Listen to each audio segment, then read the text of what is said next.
hamama vuracağım.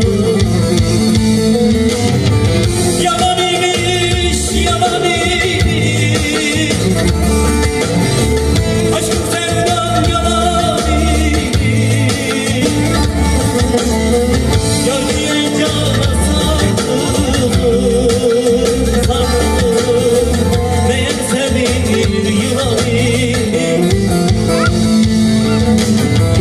Yalan imiş, yalan imiş. Sayın Başkanım, Allah kısmet ederse yarın pazar günüdür. Size bir yemek vereceksin herhalde. İnşallah. İnşallah Allah kısmet ederse. Peki bu Ramazan ayı nasıl geçti? Nasıl hakkında yani ne konuşmak istiyorsun Sayın Başkanım? Her şey çok güzel. Hava serin. Görüyorsun canlı konser izliyoruz. Çok güzel, evet. Allah devletimize zaman vermesin. Amin amin. Allah birlik beraberinize Amin amin amin. Amin. Sen şu Sayın Hanifi Turnagül hakkında ne düşünüyorsun beyefendi? İyi bir amcam olur. Adam.